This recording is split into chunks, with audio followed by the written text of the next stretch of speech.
Hey, what's up everyone? 𝐒𝐿𝐿𝐾 back with another video. And I know what people are going to say in the comments. It's been a long time. It's been a very long time since I filmed a video on this channel. It's been 8 months. I could let all the excuses start rolling in, but there's really no point. I've had opportunities to film over these past 8 months. I could have pumped out a video maybe once every 2 weeks.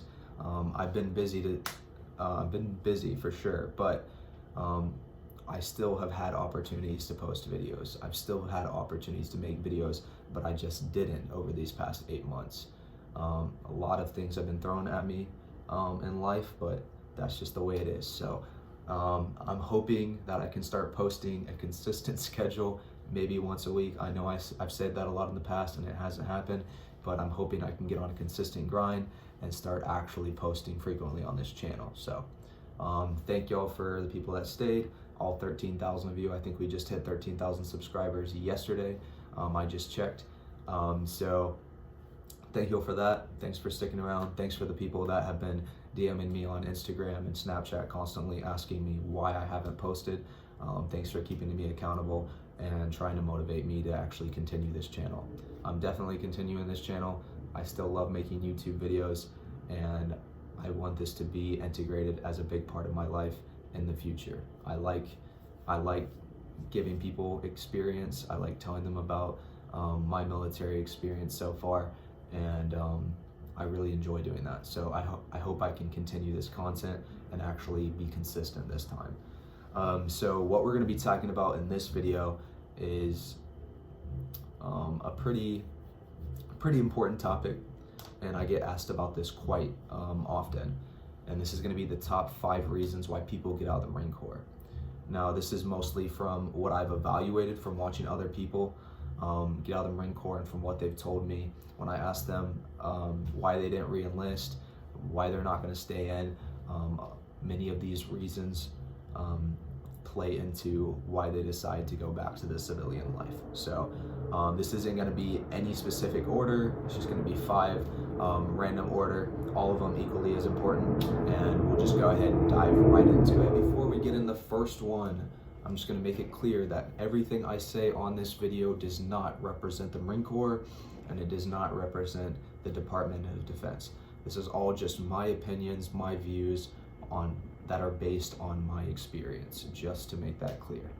So now we're just going to roll into the first topic I wanted to go over, and that's going to be toxic leadership.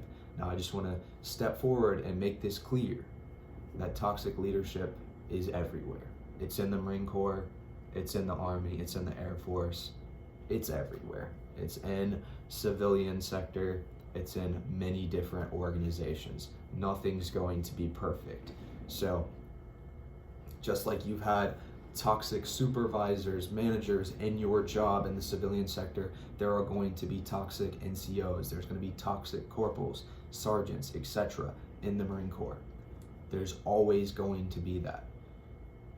But sometimes you can be blessed with a good unit, good leaders, and good higher-ups all the way top to bottom in your chain of command. I wish that for you. But the main reason why most people get out is because of that. It's because they get stuck with a unit that has toxic leadership, and they look up to them and they're like, that is not what I want for the rest of my life. I'm gonna just get out of the Marine Corps because I don't want to be part of this organization. And you'll see them just spilling it out on social media and just saying, hey, this is how the Marine Corps is. They're super toxic. This is exactly what the Marine Corps is. And that's not always the case. It just depends on your situation and where you go. Fortunately for me, I have been blessed with a good unit, top to bottom, with good leadership. I mean, there's been some shaky parts here and there of some people rolling through that I don't really agree with. I'm a corporal, I'm an NCO, I've been an NCO for the past 7 months, and I've had the ability to actually lead Marines on a shift. So I've seen some good, I've seen some bad, but luckily for my unit and my shop specifically, I'd say that it's pretty solid. There's a solid foundation, there's good leadership, there's people with good advice and represent the Marine Corps in a good fashion. So always going to have people in like other units, infantry units. It doesn't matter. It could be an administration that have some sort of toxic leadership. So just always remember that it just depends on your scenario. It depends where you're put. But that is one of the main reasons why people get out, is toxic leadership. That brings us to number 2, and 2 is going to be another important one, just like the rest. Number 2 is your duty station, your location. Where are you going to be in the Marine Corps? Sometimes you might get orders to Japan and you didn't want to go to Japan. You might get orders to the West Coast and go to California, and you didn't want to go to California. Maybe you can't stand California.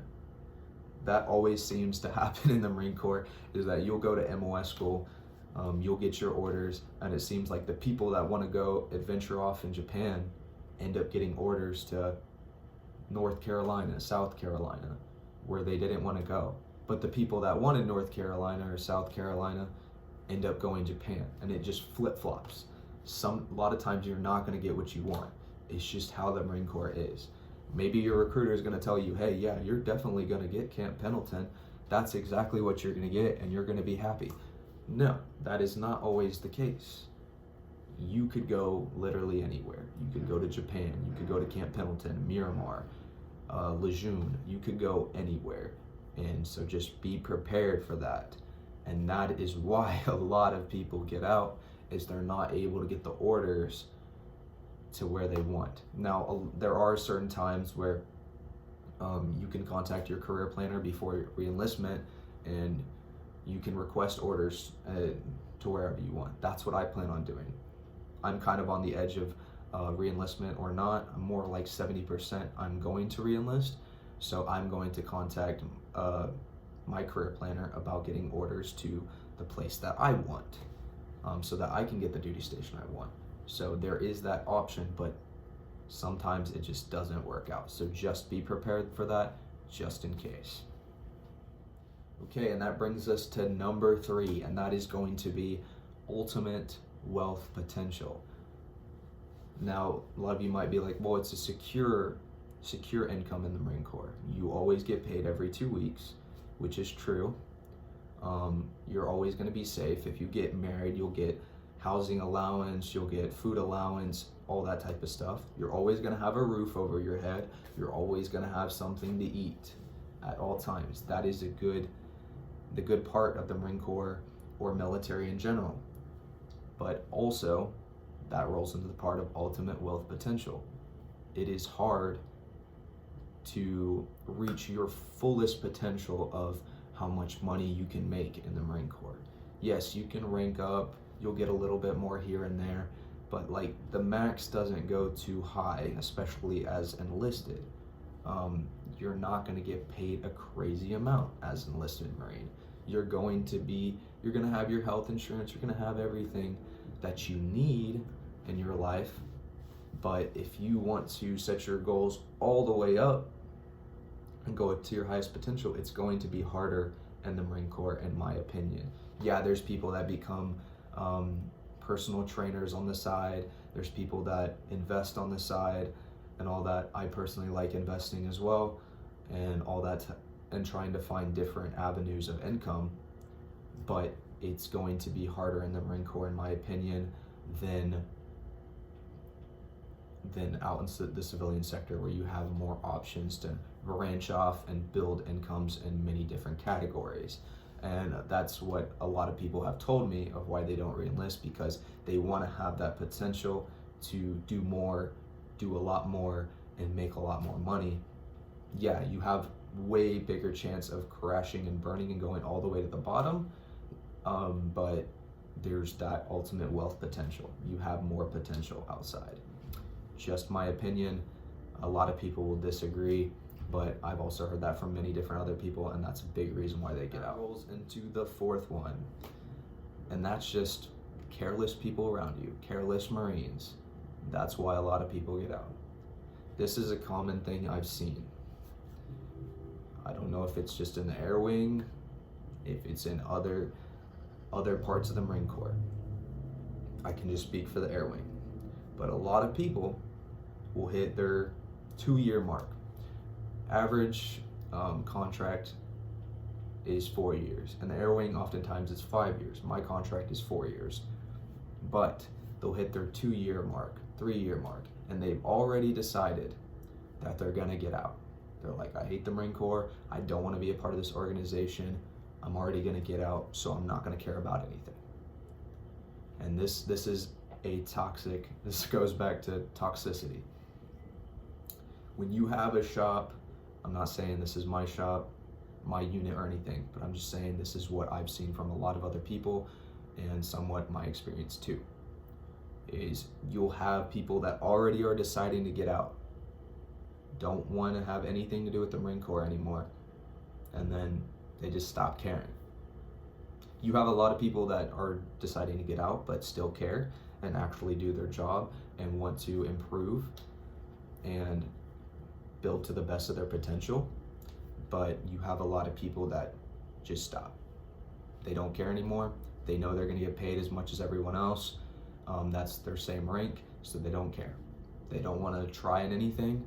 They just want to go home early, and they don't want to do anything else. So when you have those people around you, it makes you not want to be a part of an organization like that, where half the people don't care and half the people are doing as much as they can to improve. So that is another big reason why people get out of the Marine Corps. And that also rolls into number 5, which is lack of incentives for hard work in the Marine Corps. And this is a big one. This somewhat makes a lot of careless Marines, is that there's not that many incentives for hard work in the Marine Corps. Yes, it will pay off down in the long run. You will rank up faster. You could rank up faster and make more money. But from rank to rank, starting from the bottom, it's not that crazy. When you become corporal, whenever I became a corporal, I got a pay jump, $70, $80. I'm not sure exactly what it was, but it wasn't that crazy, you know? When you become an NCO, you're gonna work longer hours, you're gonna stay late at work, you're gonna come to work early, you have more responsibilities and all that type of stuff.